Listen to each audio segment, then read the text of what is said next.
समझ नहीं आ रहा अपने सैलरी इंक्रीमेंट का क्या करूं। बेटा इतना क्या सोच रहा है? अपने म्यूचुअल फंड्स के एसआईपी का टॉप अप करा ले। This is the right time. क्या समझ में नहीं आया? बेटा इतना क्या सोच रहा है? अपने म्यूचुअल फंड्स का एसआईपी टॉप अप करा ले। This is the right time. आप समझा?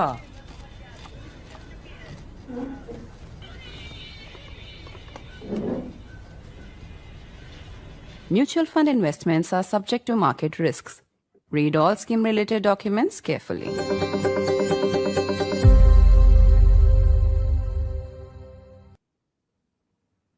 As we draw to the close of 2025, has the Air India 171 crash become the forgotten tragedy of this year? Well, not if a few good men and women have their way. The Supreme Court is already hearing two different petitions, including one by Commander Sumit Sabharwal's aging father and another by the head of the Safety Matters Foundation, demanding a new independent judicial court-monitored probe into what caused the crash. In the meantime, senior pilots and aviation experts have now looked at what they're calling the final 12 seconds of the ill-fated flight. On the program today, in a Mojo exclusive, we'll be joined by two experts, including by a top pilot, who will take us through what they believe happened in the final 12 seconds before the aircraft went down. I'm Barkhadat. You're with the Mojo story. On the program today, we're still looking for answers as to why Air India 171 crashed seconds after takeoff from Ahmedabad as it was headed towards London. The interim probe panel report has been widely criticized for resorting to innuendo and half-released information, including an absence of timestamps for some critical references, including exactly when the rat of the plane deployed. Now, we have two different petitions before the Supreme Court, including one filed by the 91-year-old father of Captain Sumit Sabharwal. Captain Sumit Sabharwal's father spoke to me. You can see that in those images, breaking down through tears, talking about the final words of Captain Sumit Sabharwal as or right before he took off. Words that should be critical testimony in any investigation because they certainly run counter to the suicide theory that has been promoted in certain quarters. A suicide theory that Captain Sabharwal's father said hurt him like hell. A theory he then decided to take on in court. In the meantime, we have different theories being looked at as to what may have caused the crash. The pilot community is appalled that in the absence of any concrete evidence, the fact that the plane could have had an electrical fault was not even looked at. And instead, there was lazy armchair criticism of the pilots without any substantiated evidence, at least not so far. Now we have experts looking at what they're calling the final 12 seconds of the ill-fated flight.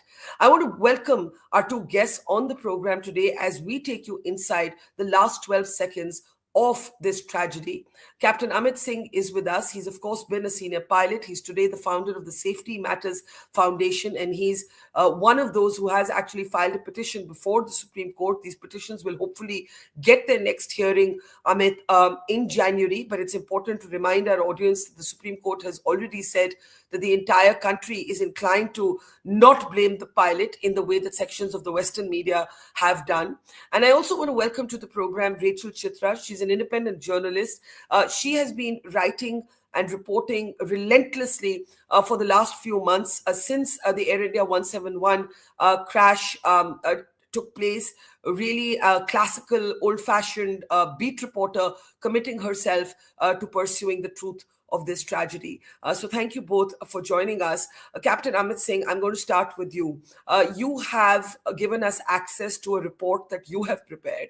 And this is very important because one of your petitions is before the Supreme Court, where you actually talk about what you believe were the final 12 seconds. And in effect, what you're actually saying is that the plane was speaking. Now, I'm using, of course, layperson's language. When I say that there was a last message or a last set of messages from the plane, I don't actually mean it literally. We're talking about the ACAR system. We're talking about the kind of signals that were coming from the plane that could have or would have given some indication of what was going on with the aircraft. And as we look at what you have called the final 12 seconds, I want you to very slowly and, if possible, very simply take our audience through what you're trying to say here. So here, the whole narrative about the pilots uh, controlling the fuel control switches or operating the fuel control switches has been blown to smithers, basically because of technical evidence which has been produced. Now, this tech evidence is in the form of, we call it ACARS messages, digital messages passed by the aircraft to the ground station and back from the ground station to the aircraft. The new evidence which has come forth basically tells us the final 12 seconds. 1 second before the aircraft got airborne at 38, there was a message which went from the aircraft to the ground station that there is a fault in the aircraft. That is an automated message which goes, and there is no human intervention in that. Neither is the pilot aware, nor is any other person in the aircraft aware. So that goes to the Air India Operations Center. If it is a serious fault, it goes to the Boeing Center, which is in US, and they are monitoring all fault messages serious enough to be responded immediately. So at 39, the aircraft gets airborne. So 1 second later, the ground station in US basically responds that they have received a message from the aircraft and they need more information. So they query the aircraft basically. But after that, the aircraft stops responding. And what the ground station gets a feedback is no acknowledgement from the aircraft, which means that there is an electrical problem in the aircraft and the communication system has gone down. Now, a couple of seconds later, again, the messages go back and forth, no acknowledgement. And finally, the operations center in Air India, based in Delhi, does a manual intervention. So they send a manual message, uh, Captain, confirm all operations normal. So that is a manual message to confirm that the aircraft is receiving messages. And that also goes unanswered. So this trail of messages kind of proves that just after getting airborne and before what we call the fuel control switches were operated, well before there was a serious cascading electrical malfunction, which in all probability was the root cause of the accident. So, first, before we understand what this cascading malfunction may have been, Amit, I want to understand what, in very simple terms, and forgive me if this seems somewhat less than intelligent to you, because I want to understand this for people who are not aviation geeks. When you say a message, we are not talking about words, we are not talking about text, we are talking about signals. Could you just explain that a little bit more to people who don't understand it?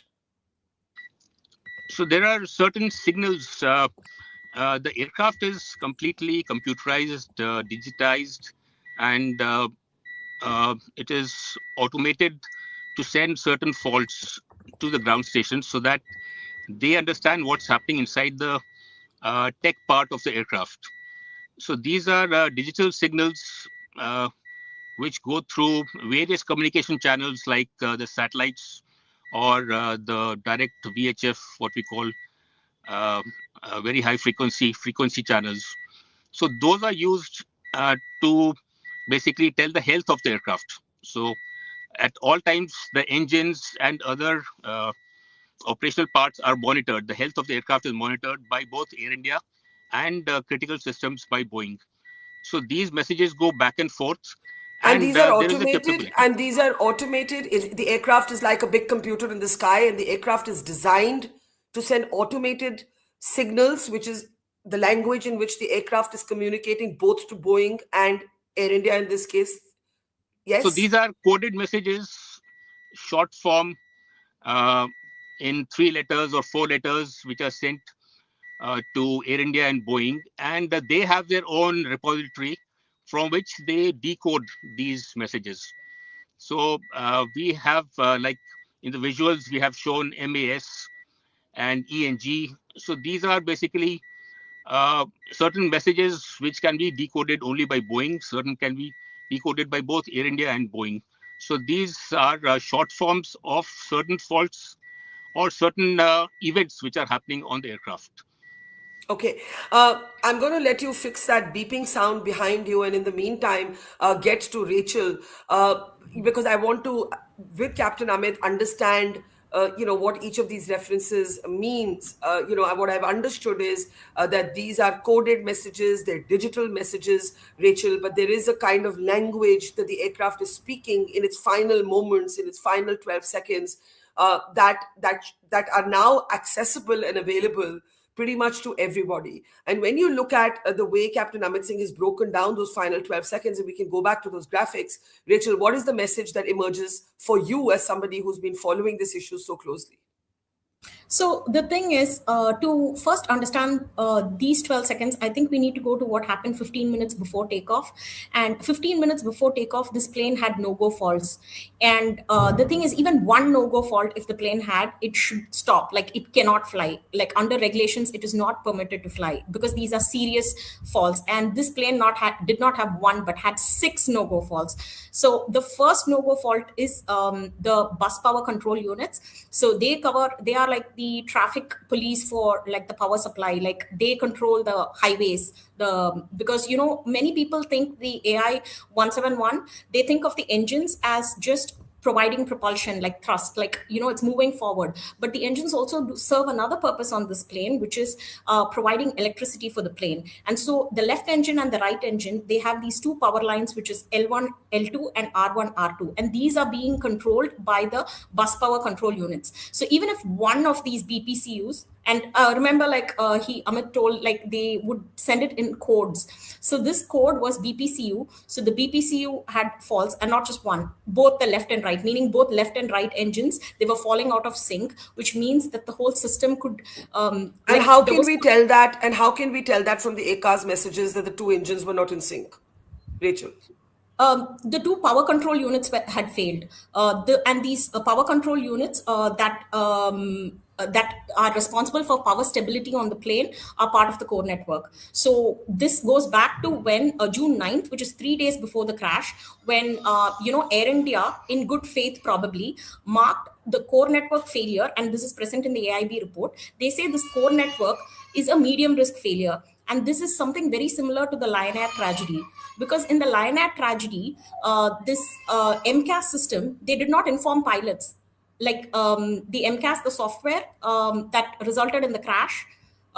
So they did not inform pilots. They did not inform anyone as to how this software works. So similarly, the operations note that Boeing has sent, and this is through internal Boeing documents, the Boeing, what it informed Air India was that only small minor functions like flight deck printer, video surveillance, all these things will be rendered inoperative. It did not tell Air India that this is the system, the core network is the one that's talking to FedEx, which is the engine computer. And why it's very serious is FedEx is the one that can command fuel cutoff.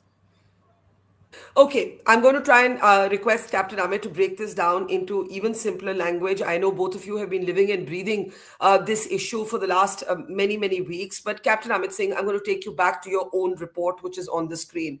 What you call the final 12 seconds. Can I go back to the first slide? Could you take me to the first slide of this report? I want to go to the first slide. You call it the plane's automated cry for help. Let's look at each slide individually. What do you mean the plane's automated cry for help? What does this mean? So the plane is sending out a signal or a message to the ground station that there is a fault. So the fault at critical stages only goes when there is something cascading into a bigger problem. So normally there are smaller faults, but then if there is a big fault, there is an immediate transmission of the message. So that is the message which went across 1 second before the aircraft got airborne at 3.8. That is the MAS. That is the cry for help, that there is a fault in the aircraft and we need help. What is MAS? I'm going to ask very basic questions because we have to explain this. What is MAS? MAS is basically a coded word, so that that there is a need for assistance in simple language.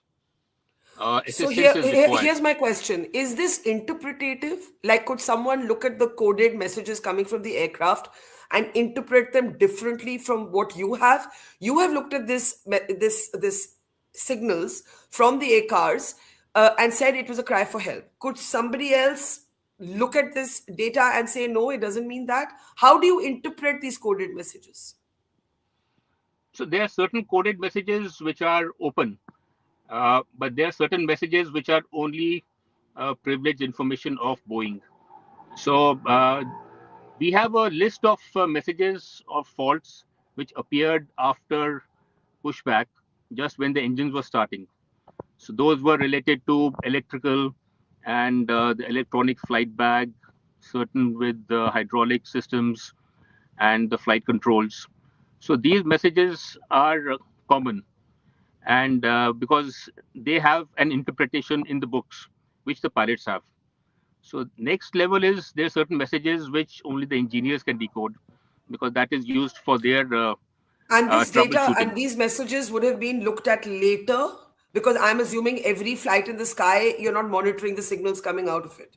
This is post the crash that we have this information. Actually, This the is real pilots time were blind, right? transmitted Sorry, to Air India and Boeing.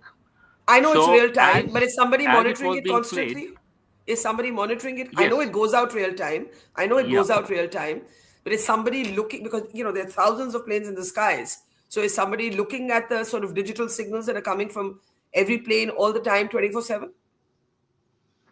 So there's a hierarchy. So not every message is looked at, and there is a classification of messages. Certain messages are only advisory in nature. Certain, if you go next level, they may be somewhat important, but not critical to the flight. And the others would be high priority, which means critical to the flight. So Okay. Boeing need not know everything which happens on the aircraft. They need to know only something critical, which But where even if intervention is required. Okay. Before I have more questions, but let's stay on this slide. I think Rachel wanted to come in with a thought, and then I'll come back to you for your next slide. Rachel, go ahead. So the thing is, when I accessed Boeing internal documents, and just before this call, I was talking to Amit about it. I told him that the pilots were not aware.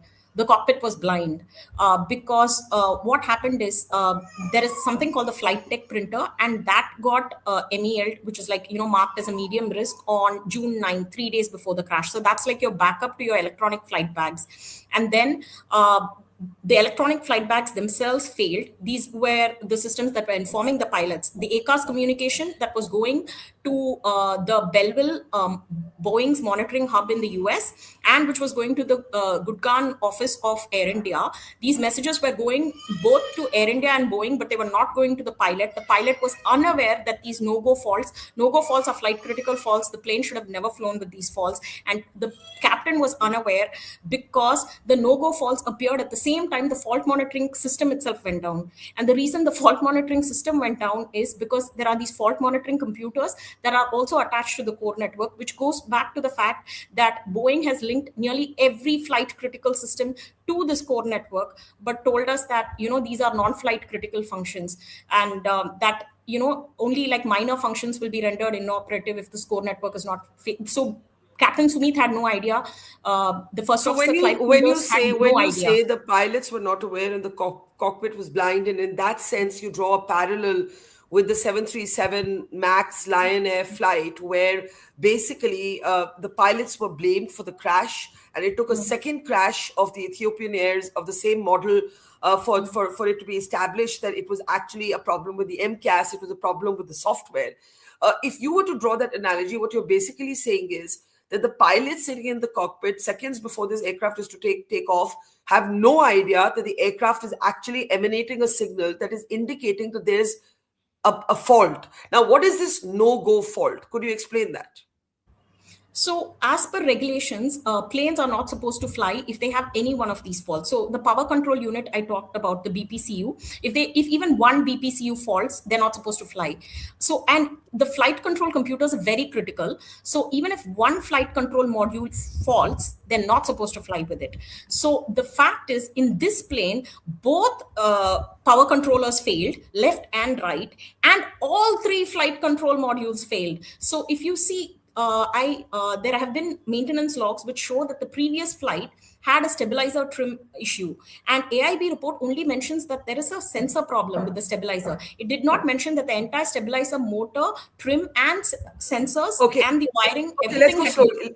Okay, Rachel, let's go slowly, step by step. Basically, Captain Amit, can you hear me at least? Can you hear me at least? Yeah. You can hear me.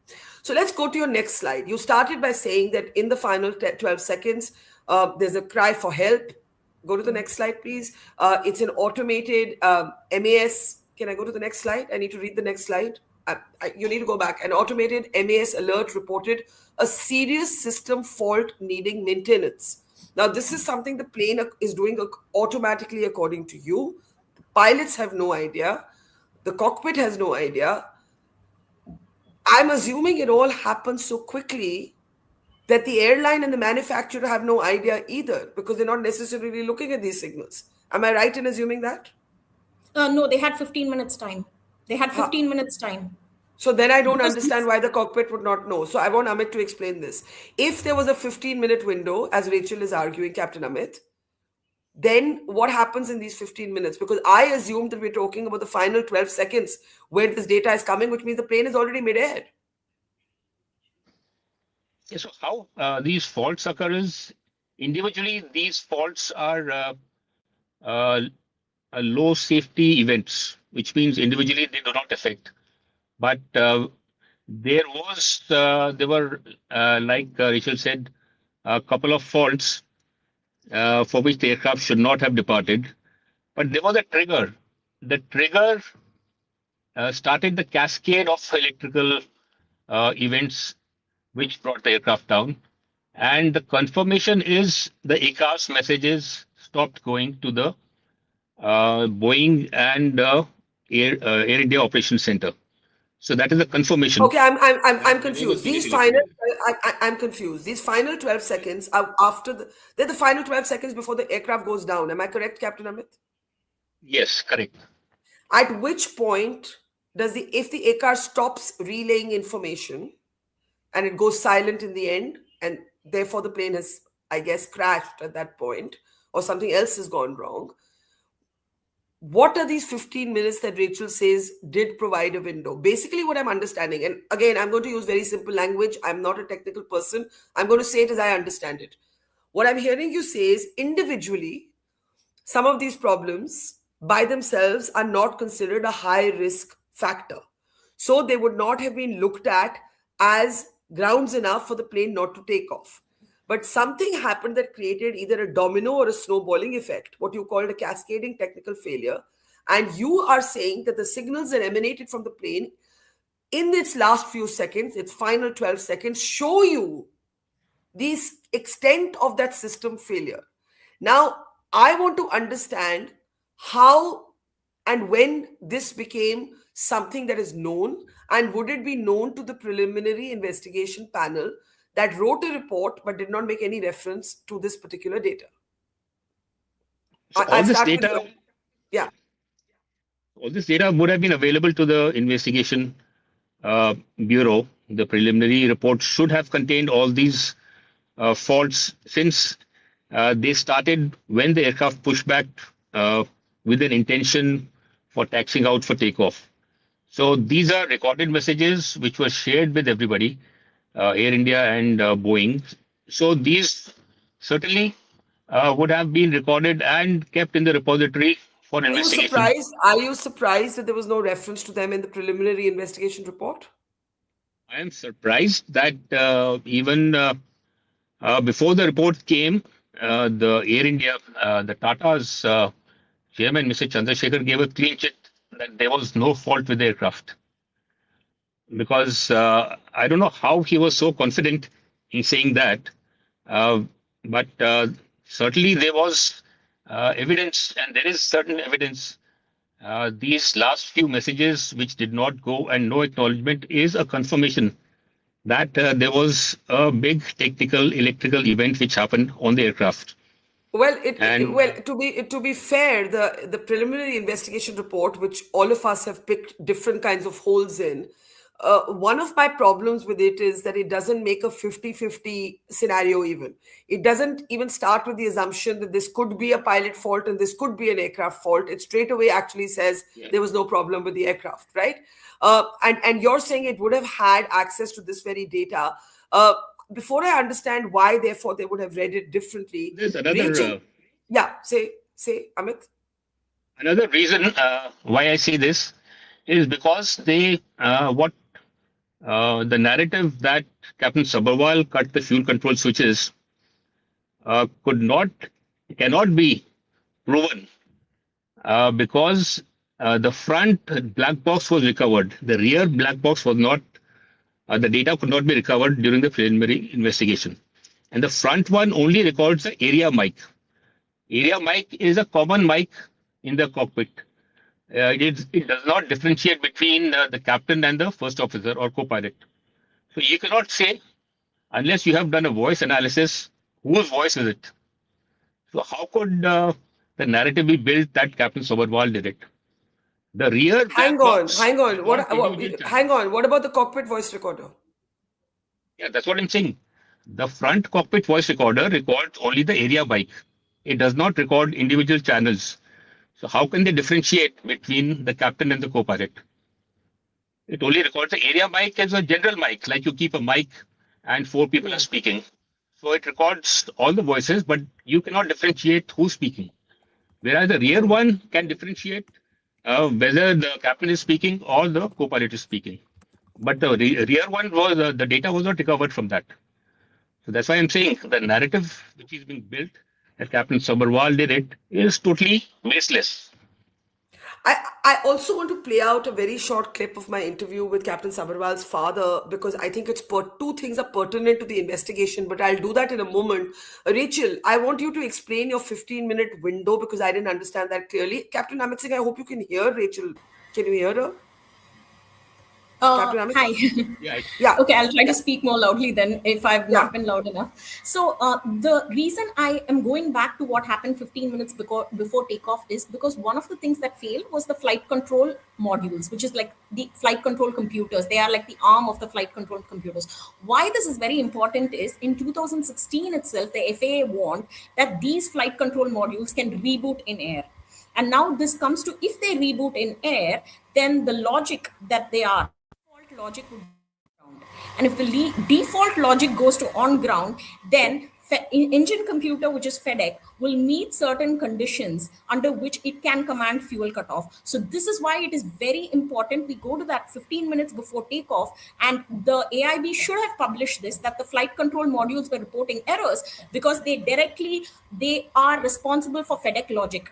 FedEx takes it, so this is like command flow. FedEx needs the... So, Captain Amit, I want you to explain this a little more if you can. Do you agree, firstly, with Rachel's assessment that there was a 15-minute window before takeoff and who would have known about it? Or do you feel, as you were explaining, that some individual errors would have not been regarded as high risk? Yeah, so everything depends on evidence. What evidence do we have on the table? So the evidence, what we have is that there were certain faults and which could have been what we call go or no go. So that needs to be determined. The flight control module, there was a fault in the previous flight and in this flight as well. So it was a continuation. So what effect does that flight control module have when it combines with the BPCO or the electrical faults and the hydraulic faults? So all 3 systems, when they combine and there's a trigger action, so what effect does it have on the safety or the continuation of the flight? That is what Rachel is trying to explain in technical terms. So it is a very complicated. Actually, it is not a simple system or event to explain to a common man. Even to a specialist, it will be very difficult to explain. But it is not unexplainable. So while I all want to these play out. criticalities have been clearly not included in the AIB report, at least the AIB report should have noted that there were certain pre-existing faults and faults which happened during the time the aircraft was taxiing in and during takeoff. whereas they have given a clean chit, no technical recommendations. And like we said, that the ELT did not work, the rear black box got burnt. So it is all could all be related. All these things could be related together. I want to, before I come back to both of you for some final comments, I want to play out a short clip of a interview, a conversation that Captain Sabharwal's 91-year-old father, had with me. It was a very difficult interview for me to do. The emotion was so high. I never met him. I did not know Captain Sabharwal. There's no personal relationship here, but it was just so tragic to see him. And I'm just going to play out two things that I think are pertinent to the investigation. One is the fact that the probe panel members came to him pretending that, at least overtly suggesting that they'd come only to offer condolences. And in this conversation, then start blaming the son for basically a suicide murder mission, and how, he feels that they had no business to do that.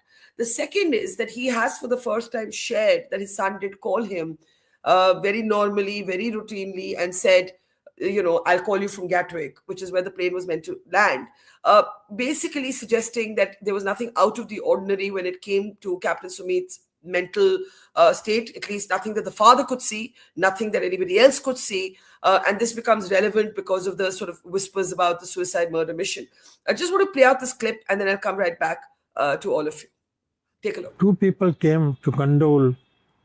From the probe panel. Probe panel. They Yes. said that we are the investigators. Yes. But while talking and all that, this we are sharing and we are doing this thing and all that. But suddenly, one of them said that he had a suicidal tendency. This had hurt me like hell.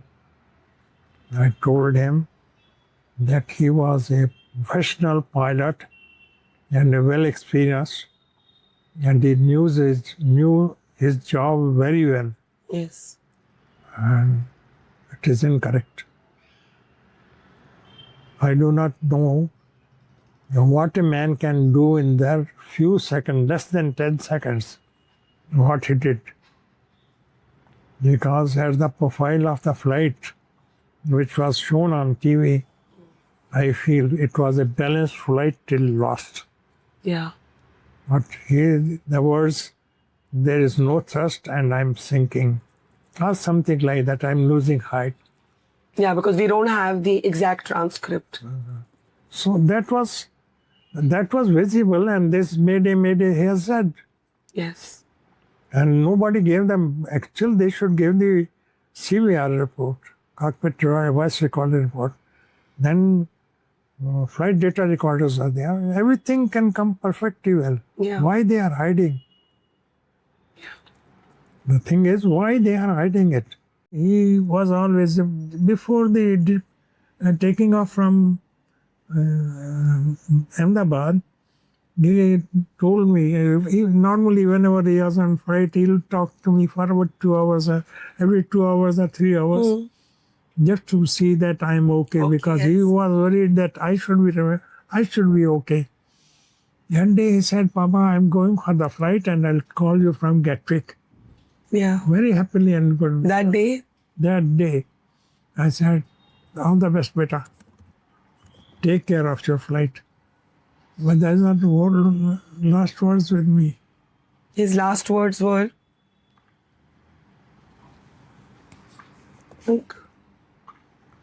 Papa, I am going for the flight and boarding the aircraft. I'll call you from Gatwick.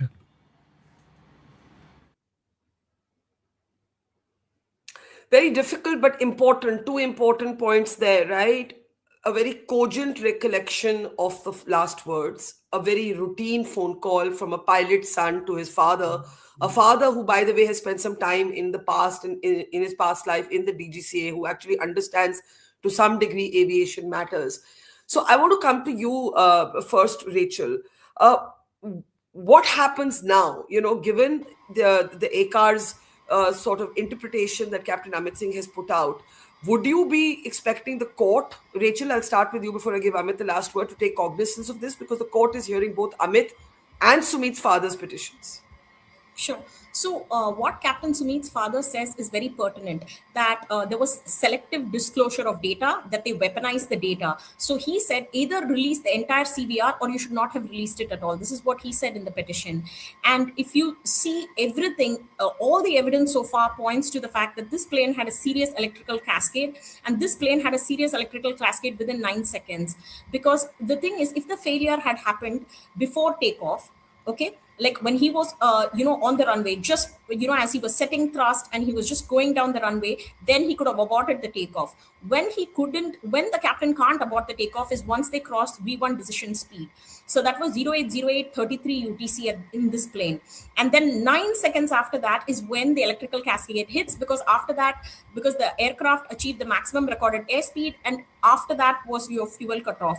So if you see, the only timestamp was like 9 seconds, and in 9 seconds, the only thing that could possibly happen is a systems failure, because anything like a lithium battery ion fire or even multiple other failures, they will all take time. They will take minutes. This flight was only 32 seconds. And also Captain Sumit cannot go to the aft section and like burn up the tail box in the aft section. If you see, the black box in the tail is far more burnt, and there's no visible fire in the plane. You can see in the AIB report that they show that the tail section is intact, and the forward recorder, if you see, it had the it had the impact during the crash and it had a fire. And if you see, another important line in the AIB report, which Captain Amit mentions in his petition, is that the emergency beacon, which is the ELT, never activated in the event. AIB says so. And if you see, they all share proximity. They are very close together in the tail section of this plane. So all the evidence so far, what the AIB has said and what it has not disclosed, because again, they centered the conversation around the black boxes when actually they can release this ACARS code.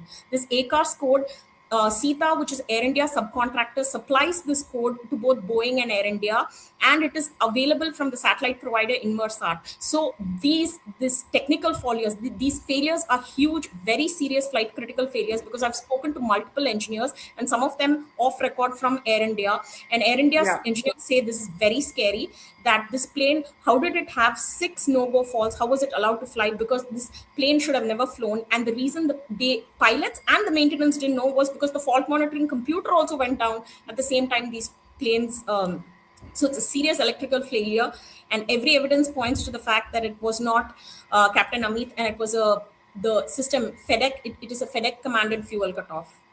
Okay.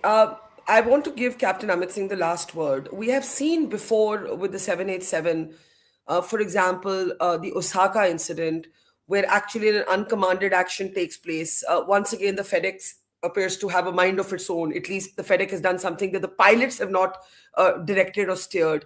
And thankfully, the All Nippon Airways incident ends with no fatalities or injuries or casualties of any kind. Here we are a few years later.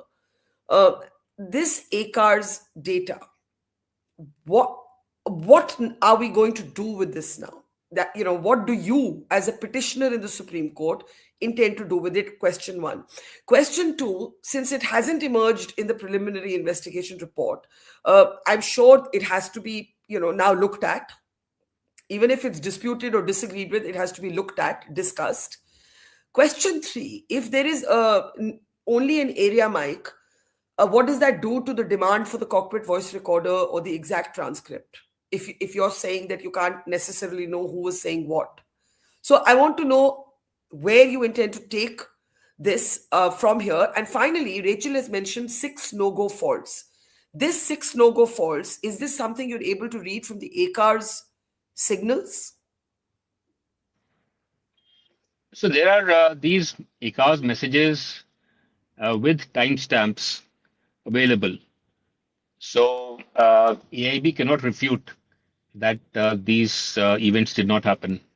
And as far as the petition goes, I have in my petition filed the same ACARS report, that there were pre-existing faults in the aircraft before the aircraft got airborne. And we are awaiting a reply from the government. The government was given 4 weeks to reply. 4 weeks have elapsed, and we still haven't received a reply. Now, since the next hearing is only on 28th of January, we expect them to file a day before. which is the normal practice. And the 6 no-go faults, do you agree with Rachel's point about the 6 no-go faults? And is that something both of you are reading from this ACARS data? Well, 6 no-go faults is something which is debatable, but there was certainly 6 faults. And how do you look at those faults from the engineering perspective, from the pilot's perspective, are totally different.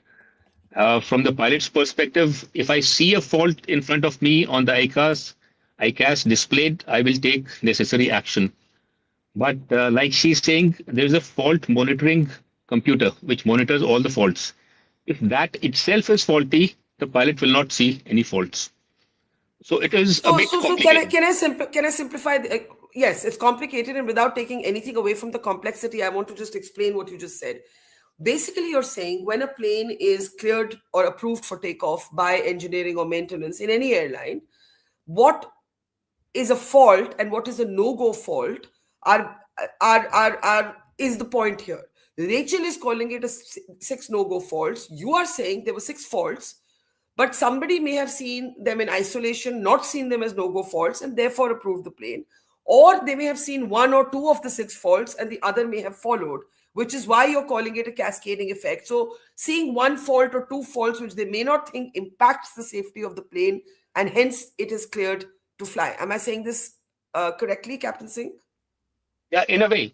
So there are faults in isolation, but as the aircraft progresses in flight, these faults begin to increase. Like from an individual fault, it becomes a systemic fault. So one whole system gets affected rather than a portion of the system. So that is the complexity is increasing. And then there's a trigger which causes this cascade. So certainly there are faults in the aircraft. And when we look back in hindsight, or when we look at the final report when it comes, then we can say, oh, this should have been done, or that should have been done, or we could have done it differently. But at that moment, what the pilot sees is his decision is based on that, what is shown to the pilot. And in the past, we have seen, like you said, in All Nippon, what happened, the engine shut down uncommanded. There was another event in Australia, but that was a different engine, again uncommanded. So the reason for the uncommanded is not known.